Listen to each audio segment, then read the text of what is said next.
Hi, my name is Glenn Sizemore. I'm a technical marketing engineer and reference architect here at NetApp.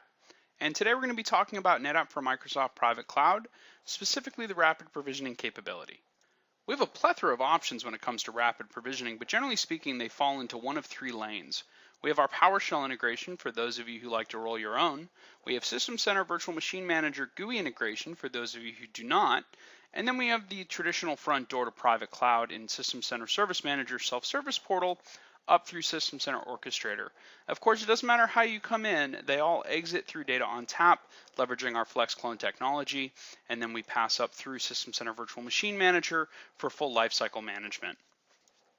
Native PowerShell solutions, of course, start with the NetApp Data on Tap PowerShell Toolkit. This is where our complete end-to-end lifecycle management of all things NetApp reside, as well as the fiddly bits that make the rapid provisioning work, which is our copy any host or copy NC host file commandlets. For the Windows side of the house, of course, we're relying on the built-in tools, both Microsoft Windows Server 2012 with Hyper-V, the built-in Hyper-V commandlets, and then the vast majority of PowerShell available in Microsoft System Center. A simple example of what a PowerShell provisioning script could look like, here we're using the copy any host file commandlet to sysclone or flexclone a template VHDX into a destination VHDX, and then we're just creating a simple VM based on that VHDX. Now this is a very simple example. We can get vastly more complicated from this, but that's why it's called a roll your own solution. You really make this as complicated or as simple as needed for any given deployment scenario. System Center 2012 SP1 Virtual Machine Manager introduced a new capability for third-party OEMs. We got the ability to actually add UI elements into Virtual Machine Manager itself. Our on-command plugin for Microsoft version 3.2 release does just that and includes the rapid provisioning plugins for Microsoft System Center Virtual Machine Manager. We include both template-based and virtual machine-based cloning, and it all uses FlexClone under the covers. To get an idea what this looks like, we're going to select Virtual Machine 1 and then click the Clone VM add-in inside the ribbon. Here you'll see the Clone VM wizard pops up, and we're just going to give it a simple base name, in this case NetApp VM. And then we're going to tell it how many clones we want to make. In this case we want 5 clones, and we want to put them in the CSV volume 1. We want to start the virtual machines after we're done cloning them, and we hit go. Now over in the jobs list, we'll see that we've actually registered a job inside VMM. Now this takes about 5 minutes real time, so we're going to time lapse it for you. But there you can see the job is finished, and we go to VM and services, and we'll refresh the virtual machines, and there you can see our virtual machines that we have cloned are all in there, and they're up and running. So now we'll go ahead and we'll connect to the console for one of these virtual machines. And here you can see we've got a successful clone of Windows Server 2012 in about 5 minutes. Shifting gears, we'll take a look at the more traditional private cloud deployment scenario. Here we have a rather flexible integration point. Of course, we have our on-command plugin for Microsoft product, which features full-blown orchestrator integration packs. We have 26 OIPs that cover all aspects of NetApp storage. But then, we have general PowerShell integration as well. So we have our Data on Tap PowerShell toolkit. So those scripts that you created before, you can now bring those right into your self-service deployment scenarios, and you don't have to write new IP if you don't want to.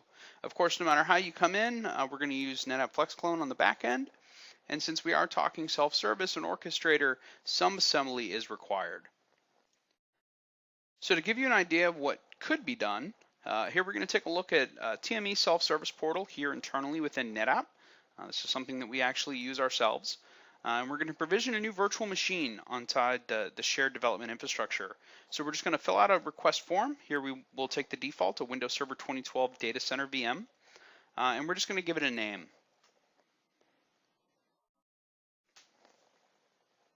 And because we've been allowed to, we'll go ahead and customize the memory.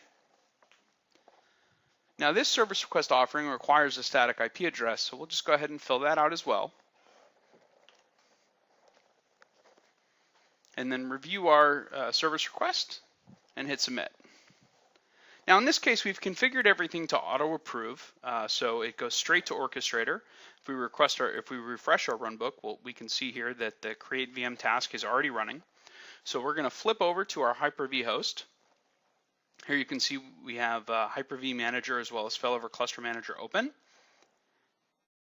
And right there you saw the virtual machine pop in, and we can see that it's already running. So now we'll go ahead and connect to that VM.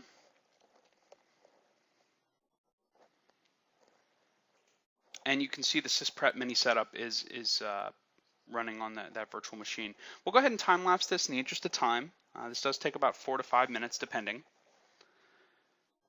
And there we have it. From service request to virtual machine in about 5 minutes flat. Okay, so in all three of those demos, we showed how by leveraging NetApp's FlexClone technology, we can take a single sysprepped gold master image and we can rapidly provision out additional instances.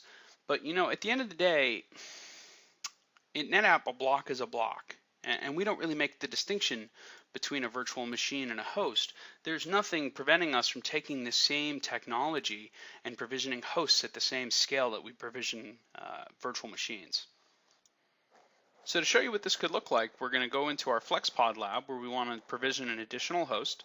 So of course we're going to go to Service Manager to the self-service portal, and we're going to use our Add VM Host Service offering. This service request offering only requires a single parameter, so we're just going to give it a host name. Everything else is derived. We could optionally tell it a server pool inside UCS. And now if we track this offering, we've configured it to auto approve, so we'll just hit refresh real quick.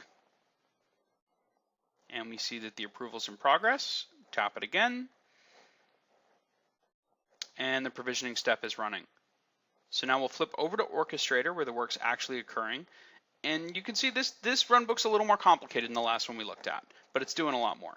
So now we're going to go over into UCS Manager and you'll see the actual service profile get registered.